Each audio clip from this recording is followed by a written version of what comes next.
Diferente da química, na vida real, nem tudo é puro. Aqui, por exemplo, o ouro 18 quilates, ele é só 75% de ouro.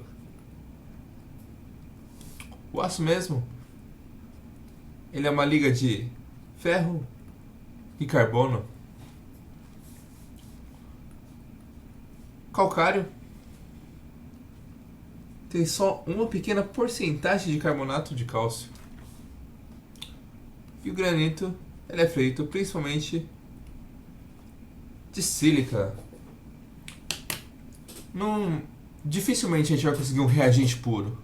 Então, por conta dos processos de extração desses reagentes e isolar eles para eles ficarem puros serem muito caros, a gente às vezes prefere usar um negocinho mais barato ali, com impureza e tal. Mas você deve estar se perguntando, como é que eu calculo a pureza das coisas? Então, a gente pode usar o grau de pureza, que é essa letrinha P aqui. O grau de pureza, ele é a massa pura dividida pela massa total. Ou seja, seria a massa, por exemplo, do carbonato de cálcio dividida pela massa total do calcário. E aí a gente achar a porcentagem de carbonato de cálcio dentro do calcário. Por exemplo, o nosso ouro 18 quilates aqui. Eu sei que a pureza dele é 75%. Isso é o grau de pureza. Isso quer dizer que se eu tiver uma barra de 1 kg de ouro 18 quilates. 18 quilates. Só 75% disso vai realmente ser ouro. E aí a gente pode fazer a conta aqui. Por exemplo, P igual a MP de pureza sobre M total. Isso é igual a 75%. Eu sei que MP é o que eu quero. E a massa total é 1 kg.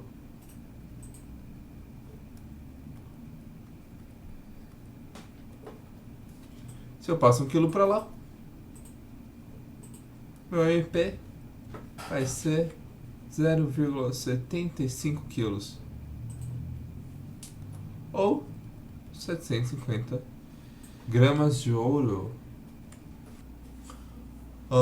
Fiquem espertos, hein? Um erro muito comum na química é achar que numa reação você tem os reagentes do lado e aí você forma um produto, mas os reagentes continuam lá. Mas não é assim que funciona.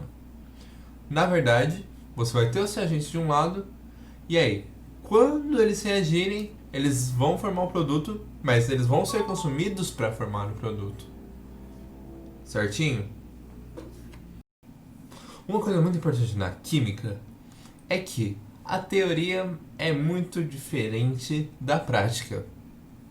Na teoria, tudo reage lindamente. Você tem um mol de alguma coisa que reage com um mol de outra coisa, formando outros um mol de outras coisas. Geralmente você consome todos os reagentes para formar todos os produtos. Mas não é assim.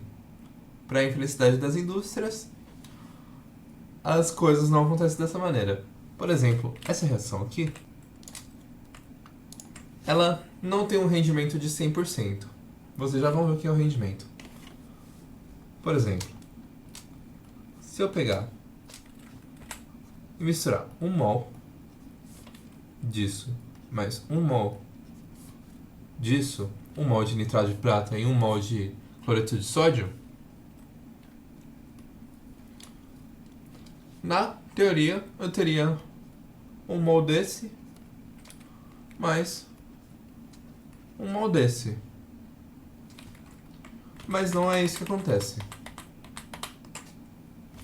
Eu misturo 1 mol desse com 1 mol desse e eu consigo 0,4 desse mais 0,4 desse.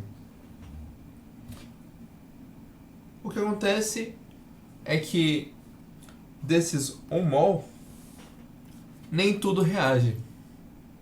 Uma parte deixa de reagir. E é isso que eu chamo de rendimento. Se o N ideal era 1,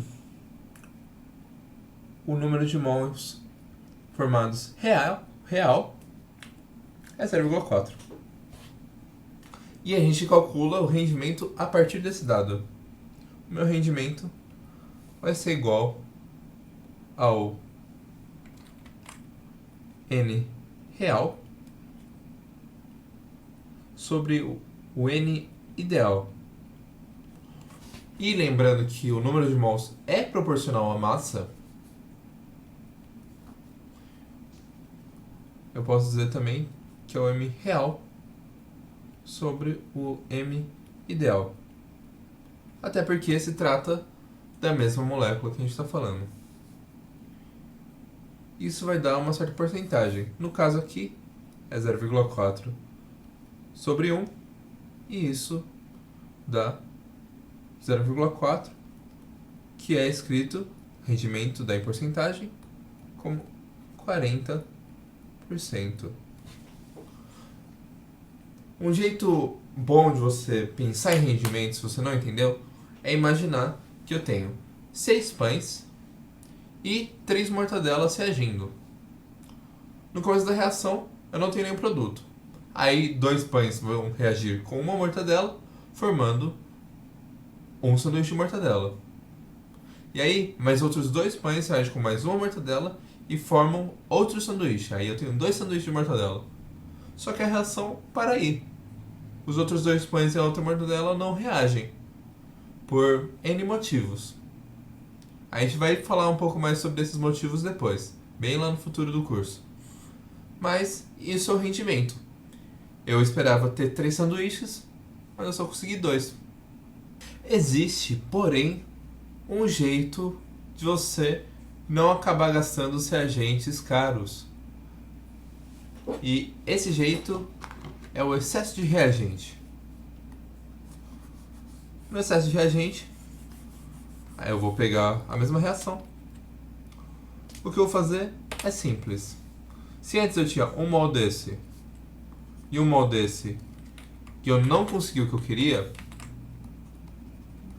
eu vou pegar esse reagente aqui, que é o sal de cozinha. Ele é mais baratinho. E aí, em vez de eu pôr 1 mol, eu vou pôr 5 mols dele.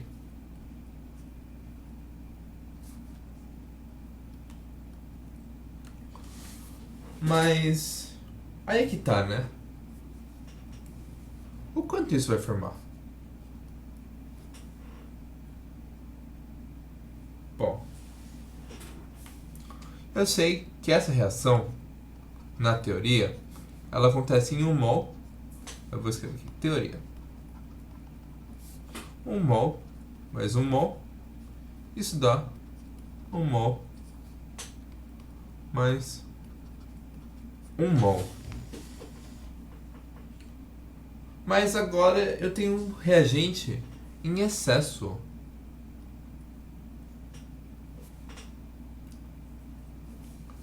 E esse daqui, então, se esse é o meu reagente em excesso,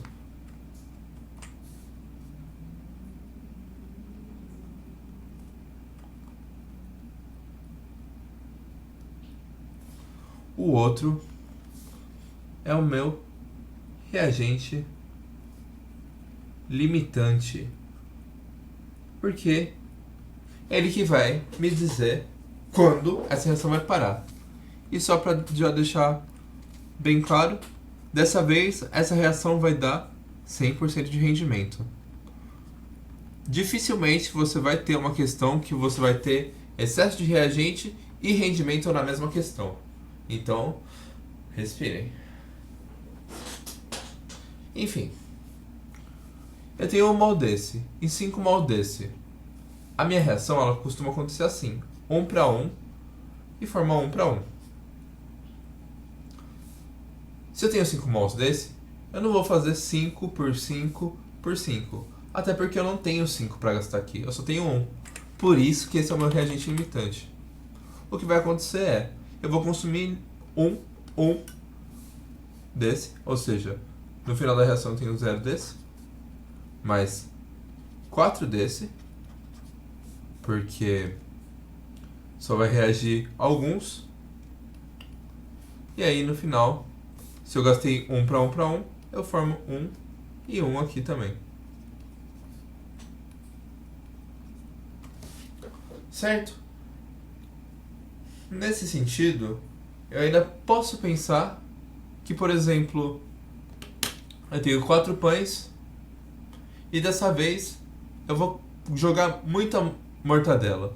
Vão ter 5 mortadelas, que é para garantir que essa reação vai acontecer. E aí 2 pães com a mortadela formam um sanduíche, os outros 2 pães com outra mortadela formam mais o segundo sanduíche. E eu acabei com os meus pães. Como você pode reparar no vídeo, são pães integrais, então eles são mais carinhos mesmo. Então valeu a pena eu gastar um pouquinho mais de mortadela para essa reação acontecer, eu ter 2 sanduíches na geladeira. Por último, mas nem por isso menos importante, reações consecutivas.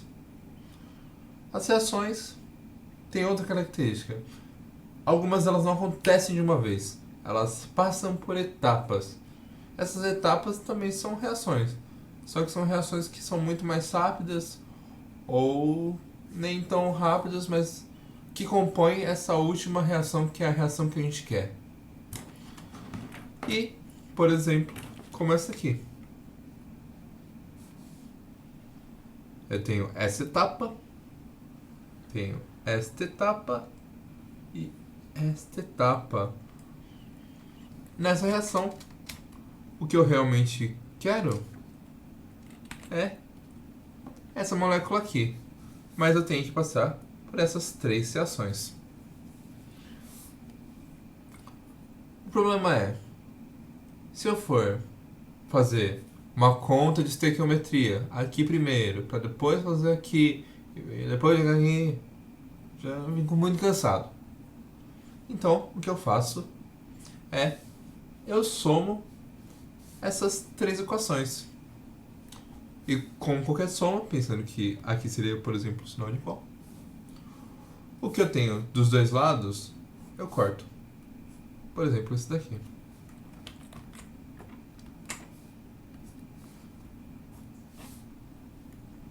E aí eu somo o que tem de diferente. Somo esse, com esse, com esse. Com esse. Ah, esse lado também somo, né?